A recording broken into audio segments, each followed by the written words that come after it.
Alright guys, meron naman tayong video patungkol dito sa nagkaroon ng medyo minimal na sagutan lang naman. Pero intense. Minimal pero intense. Siyempre, when we say minimal, professional. Pero to the highest level yung substance, yung laman, yung content ng mga sinasabi nila. So, si Secretary Remulla versus talaga.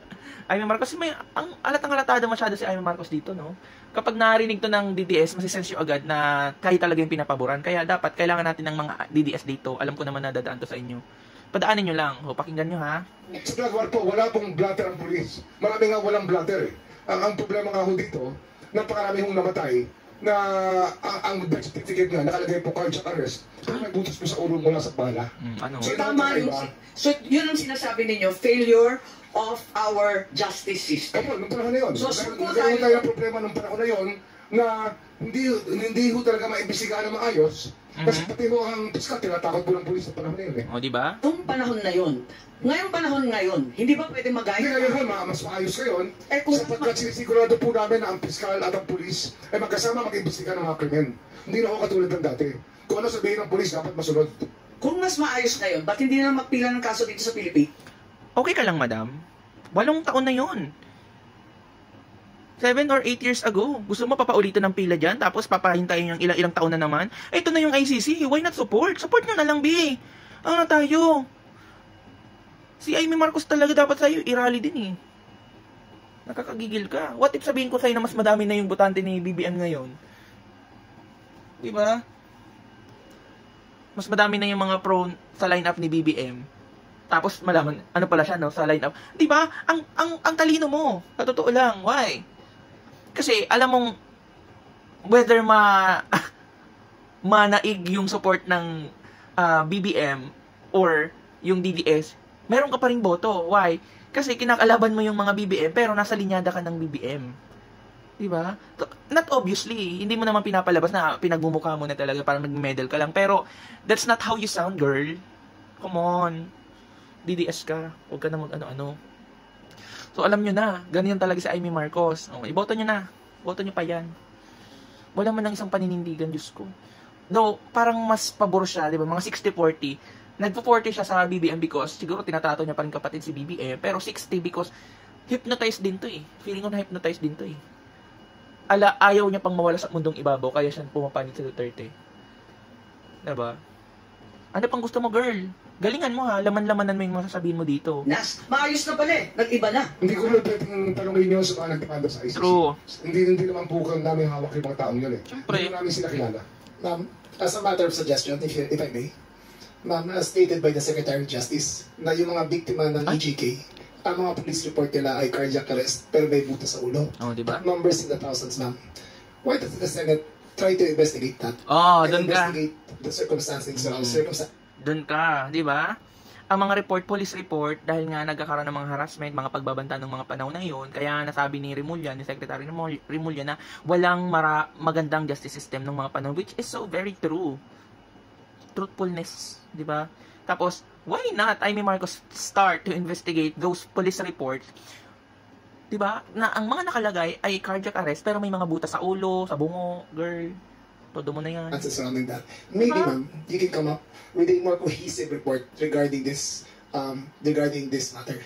Yes, I'm not trying to put words in your mouth, ma'am, on what to do. It's merely a suggestion. No, I already asked the SOJ earlier kung may listahan. But there's no investigation, ma'am, into the deaths by cardiac arrest, but with a hole in the head. Kaya nga, Did the sinasabi Senate ko may investigate it, listahan. ma'am? Did the Senate investigate it, ma'am? Did the Senate investigate it? Has the Senate tried to investigate deaths by cardiac arrest, but with bullet holes in the head? Ang sagot, no. Parang nalilito ako kasi yung Kian de los Santos, may 3 pulis na na-convict ng murder. So hindi natin masasabi na talagang Homicide ang binigay na conviction. Hindi po murder. Okay, That is ano one nga? of several thousand, ma'am. Nevertheless, hindi masasabi na zero. Kahit pa paano. Actually, meron na akong ano eh. Yun na nga, hindi mo nagigets. Hindi mo nagigets.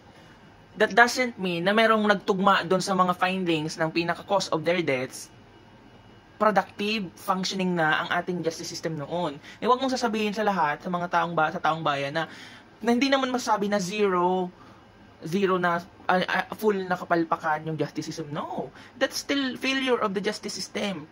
'Di ba? Kaya ka nga tinatanong na nagsabi ka, nalilito ka na, 'di ba? Kaya ka tinatanong na has the Senate tried to investigate on it? Di ba? Hindi. Kaya, si sir ng DILG secretary is trying to put some strong statements for you to find it yourself. Ganon yun. Di ba? Para alam nyo. Kasi wala naman kayo dun eh. O, sasabihin mo, kaya nga gumagawa kami ng ganito. O, ay, wag kang magsasabi na gumagawa kayo ng ganyan. You are just doing that for the vote of all DDS. Ganon, para mahikayat mo. Taktik din talaga to si ano eh. Anim na kaso na ang nahalukay ni Dr. Raquel Fortun ng mga taong ang death certificate po ay nagsasabi na walang naging problema, pero ang autopsy nakikita po may butas po sa ulo. Nakakapikon Pero, sabi nga ninyo, noon, hindi pwede. Dahil natatakot, nag-iilang, hindi kakayanin. Pero ngayon, bakit hindi magpila ng kaso sa Pilipinas? Ay, Diyos ko. Aray, ouch. My head. Parang pass kami ng buhok niya, no? Hindi nga pwede bing i-file ngayon. Papagintayin mo na naman. Alam naman natin na sobrang tagal ng proseso dito. It will only be as fast as you think kapag pabor sa inyo. Impeachment nga, ang tagal-tagal, Ikaw may nabalitaan ka lang, kailangan mag-conduct na tayo ng ano dito para alam mo malapit na yung botohan. Dapat mag-gain mo pa rin ng ibang boto. Alam ko sa ginagawa mong yan, you still get a lot of votes from DDS. Mga DDS na to, mag-isip-isip nga kayo. Ginagamit nyo yung isa't isa. Ginagamit nyo si Amy Marcos para buksan to, para mapadili-dili yung mga focus sa impeachment, di ba? Ganyan eh. Ginagamit naman kayo ni Amy Marcos para iboto nyo siya, para maging senator pa rin siya. What saddens the situation on yan? DDS diba? What saddens the situation is that may potential pa rin manalo yung lola mo. Nakakagiyon ng nakakabad trip. Ano ko yan? Nakita natin, sabi mo, may katibayan tayo sa 15. Ayan, kay Dr. Fortun. Andyan, meron nakikita, meron marami ko kasi komplikasyon ang pag-iimbestiga ng ganitong kaso. Di ba lalong makalat ka rin pa hanggang dahig? Madali na dito. Ang isang katulad po niyan, yung ballistics. Pagka may nangyari pong pagyayari na may pinatay, ang dapat po dyan yung scene of the crime preserved. Yung ballistics kinukuha. Yes. Wala man ballistic report, wala man police report. Kaya pinabayaan po eh. Ito yung talagang nangyari sa atin ng napatagal na panahon na wala na gumagawa ng real evidence. Lahat po testimonial evidence na lang.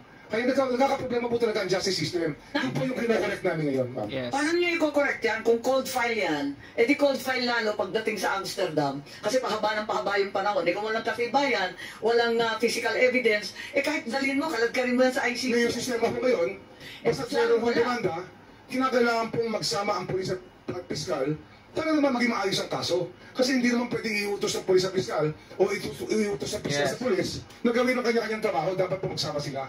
Yun po ang sista kaming training program. Ngayon, between the... Okay, yun na yun. Basta, matatapos na yung oras ko ay yung 10 seconds. Nakakagigil ka lang talaga, Amy Marcos. Itigil-tigil mo na yan, di ba? Kayong mga DDS, iboto nyo pa yan. Di ba?